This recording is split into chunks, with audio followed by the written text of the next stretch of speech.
Hello everyone and welcome back to my channel. This is Nick, aka RedfoxTheGamer, and today I'm going to bring you a game that's been out for a while now, but I just sort of stumbled across it and I've never actually given it a go, so I just thought I would literally just jump straight into a game and have a play around with it, and then we can just have a look at it together.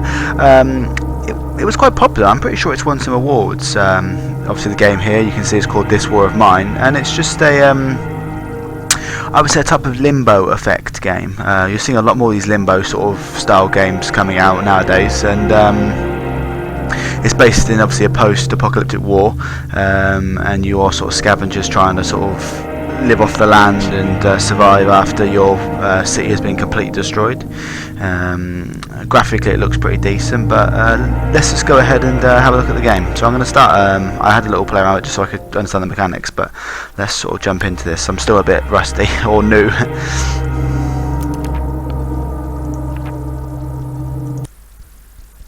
So let's just go ahead and get into the game.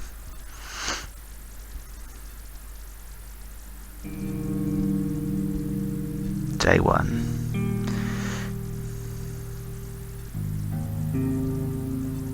I really like that, you know, sort of fuck the war. I like that. It just sort of sets the tone straight away, I think.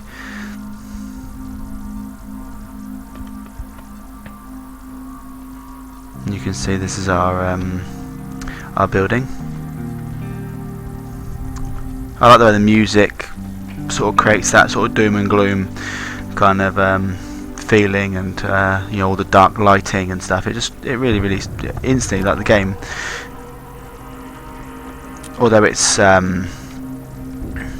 not massively graphically dependent, you know, I still think it's really good visually.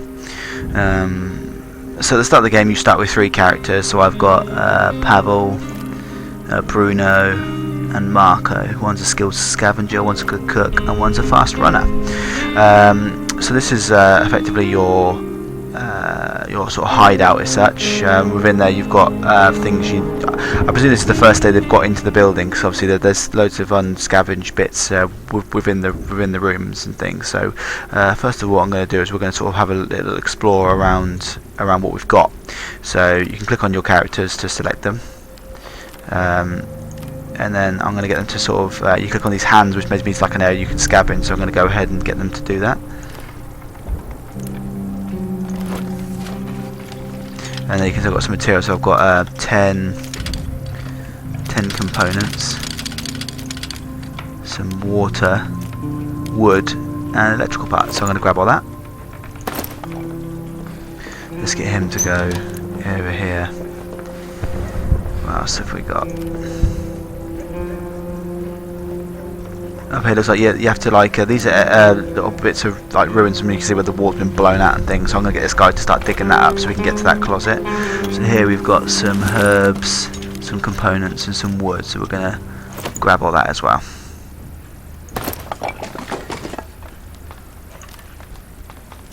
So it looks like there was nothing in that area, so I'm going to... It's like a bathroom area, but as you can see, there's not. We have a kitchen here, but we have no food at the minute, and here we have like no medical equipment. One of our characters is slightly wounded, and one of them is slightly sick, which isn't helpful. So what's this saying here? Alright, it's locked. So let's go and have a look in this room over here, and we'll tell this guy to go down to the bottom of the stairs. And this guy, you can see he's digging all the ruins and getting them out of the way, which is quite handy. What also we have, whilst this is all happening, we have obviously the timer, so I'll just get through this thing. So we've got a bit of food there, some material, so we'll grab all that. As you can see there, so we have, it's day 1 here. Here is the time of day. So obviously the time you know, sort of actually goes up throughout the game, and this is the current temperature, but I haven't really encountered anything yet because I've only played just a quick little glimpse, so I can make sure I know what I'm doing, like to get around the map. So we've got a lockpick here, that's quite handy. Some more components, I'm going to grab all that. And you can see that, so I presume as the time goes down we need to like build fires and things to keep our characters warm.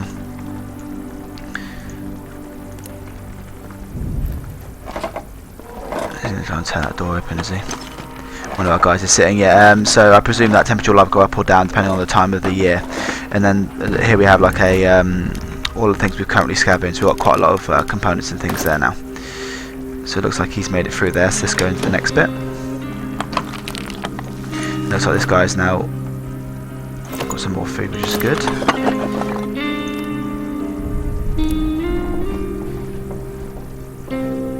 Yeah, he's now looking in there. And we've got some more components and things here. So as you can see, we're currently building our stockpile. So you may be asking a question, what is it we use all of these components and things for? And as you can see, we have a build bench down here. So if I click on here and take this character, we'll get this character back up. I should have done that with another one actually. But we'll get that guy up here. Now we'll get this guy and get him to come down here and do that. So as you can see, that we can build things like a bed, a heater, radio, you know, crude stove, so we can cook things with. You know, so you can build all these extra different things to add you throughout the game, because obviously you're going to have to you know, like drink and eat throughout the game and things. So you use your cooker to cook, and you can use your bed to sleep in, and you know, use the water to, obviously, so you can drink it. But what I'm going to go ahead and do is I'm going to build a bed, I think. So we're going to make the bed, and then you can sort of pick a place you want the bed to go. So I'm trying to work out where would be a good place to have a bed at the minute. Let's put it down here. So there you go, and then we can place the bed there. And then they'll go ahead and build it. I want to click on this guy for a minute. Is he going to build that? Yeah. Well, I'm going to see if we can, because the other option on the right hand side here is to upgrade the workbench. So what do we need here? We need we need 3 more parts in order to do that. So we need to do a bit more scavenging. So I'm going to go ahead and tell this guy then to get down here and start doing that, and tell this guy to stop being lazy for a minute and go and do this one down here. As you can see, we're now at 4:20 PM, and this guy's now built the bed. So now what we can do, if he was like slightly tired, is he can then you can click on the bed, and you can then rest. But he says I could do with some bandages. So I think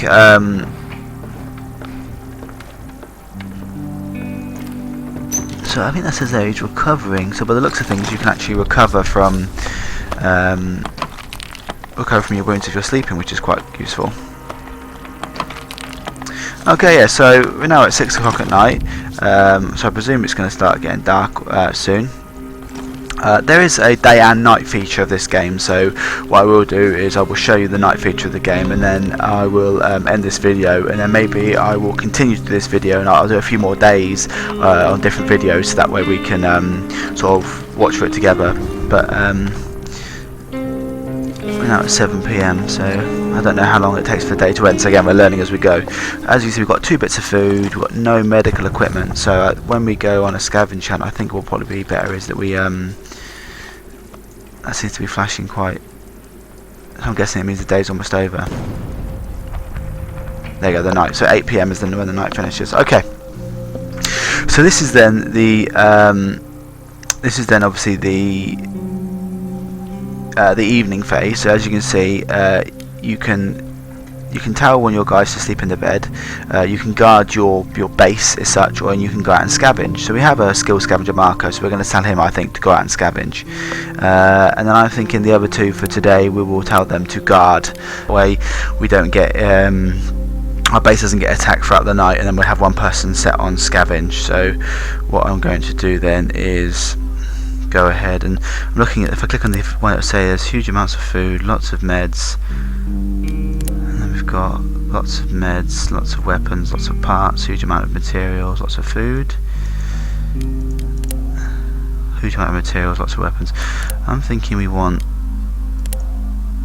lots of meds and huge amounts of food for the now, so I'm going to go to the semi-detached house. So now I'm going to click on prepare. We're not going to take anything with us. I'm actually going to maybe take a lockpick with us. So there we go. Now we're going to go ahead and go into the evening phase of the game.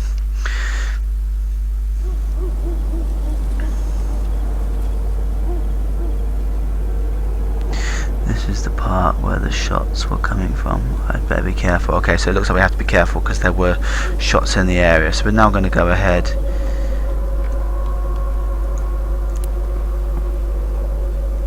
Just going to hide in the area because so it looks like these red signal areas. They are enemy.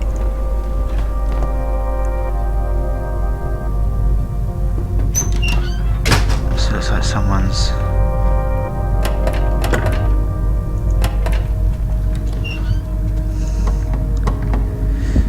So we're just going to try and scavenge some of the areas. So I'm going to go down the ladder.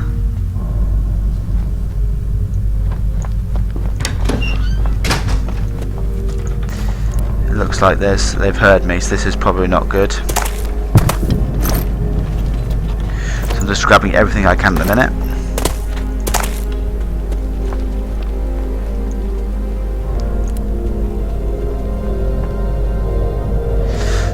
It also looks like he's got a gun, which isn't good.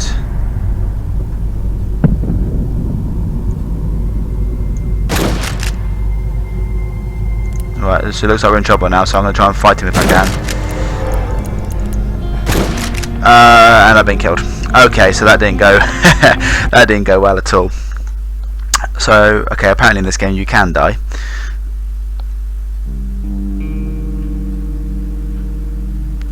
The game doesn't end though when you die, which is interesting. Marker was killed while looking for supplies. That's not good at all.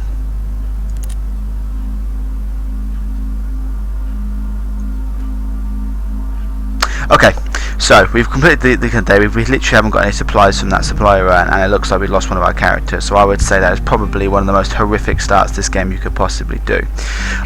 So I'll take the opportunity to end this one here because I don't think I think I'm gonna have to sort of probably do this mission again, then start again on day 2 from the next video. But there you go then. So actually, that's how careful you have to be, because I've literally just demonstrated in one video how you can play one level of this game and you can get blasted by someone with a shotgun. Ideally, what I should have done is I should have hidden in that doorway when I heard that guy coming, but I didn't know he could jump down the stairs, so that was a complete mistake. But there you go. This game is brutal then, by the looks of things, and that's actually made me want to play even more. It's also really bad, you know. So obviously these characters, you can lose them really quickly, and now I've only got 2 characters, which is also annoying. So yeah, so I will have to have a look at this game again and try and get through the first level without losing someone, and then continue to do the video. Or actually, it might be interesting just to see how we can continue to do this video with only 2 characters, just in case someone makes the same fatal mistake that I did. But again, thank you for watching. I will continue to do these videos. If you do like this video, please give me a thumbs up, and also comment to say you're an idiot. Please try and do this better next time. And also please subscribe, and you know, I really appreciate the support. But again, thank you for watching. I'm sorry that I've just shown you how not to play this game, but at least it's given you an idea of how brutal it is, and hopefully I'll see you again soon.